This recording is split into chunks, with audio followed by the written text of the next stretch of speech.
dari karma katanya kalau ke tempat ini. Nah cuman tempat ini katanya tuh milih-milih siapa aja yang boleh masuk ke sana, dan Atta salah satu orang yang boleh masuk ke sana. Padepokan ini berdiri di antara pohon cemara tua. Bangunan tuh dari kayak batu, terus ada atapnya tuh ijuk dan punya aura dingin lah walaupun siang hari. Nah tapi yang paling kelihatan dan mungkin bisa diingat sama teman-temannya semua, itu tuh di bagian depan gerbangnya ada kayak semacam tugu besar, merah, licin. Bentuknya tuh secara sekilas kayak kepala manusia raksasa, mulutnya agak kebuka dikit, kayak nyeringai gitulah. Dan kenapa tugu ini yang paling diingat sama Atta? Katanya pertama kali ngelewatin batu ini, rasanya tuh dia tuh kayak diliatin sama orang, Nat. Bukan diliatin sama patung ya. Katanya tuh emang kayak ada sesuatu yang lagi ngumpet di balik batu ini. Dan walaupun Atta ngerasa kayak itu sugesti doang, Atta tuh ngerasa kayak enggak sugesti, ini beneran nyata gitu soalnya. Terus ada yang lebih unik lagi katanya dari padepokan ini. Setiap orang yang terpilih buat masuk ke dalam itu harus ganti nama, nggak boleh pakai nama asli. Nama asli dia kan Atta gitu kan. Di sana tuh dia harus panggil namanya Santri Wira, yang nggak tahu lah artinya apa gitu si Wira ini. Nggak boleh bawa apapun dari luar, HP dikumpulin, KTP disita, nggak boleh ada cermin, bahkan jam pun nggak boleh.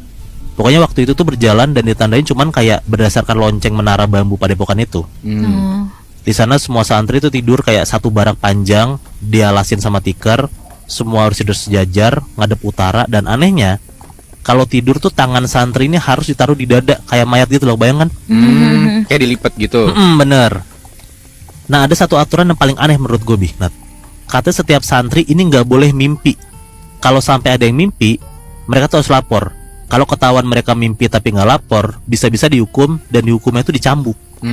Pokoknya Atta tuh ngerasa ini nggak make sense lah nih padepokan ini. Akhirnya ada satu cerita, Atta nih jadi orang yang kena hukuman ini. Satu malam Atta ini kayak mimpi di jalan tuh, lagi di tengah kabut. Di sana ada kayak suara ngebisikin mantra gitu di kuping dia. Bisikannya tuh terus menerus terngiang-ngiang sampai kebesokan paginya. Makanya pas pagi Atta tuh bangun cuman kayak diem aja gitu.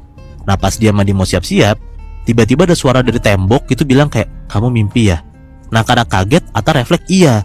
Nah out of nowhere tiba-tiba ada kayak orang-orang santri itu langsung narik Atta, nyeret Atta, terus nyambuk Atta tuh. Nah tapi anehnya, dia tuh ngerasa kayak nggak marah sama sekali.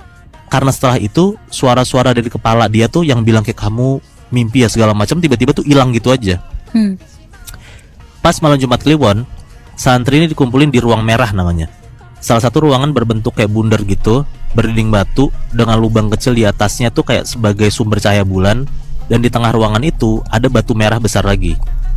Nah pokoknya setiap malam Kliwon, batu ini tuh harus disiram pakai darah,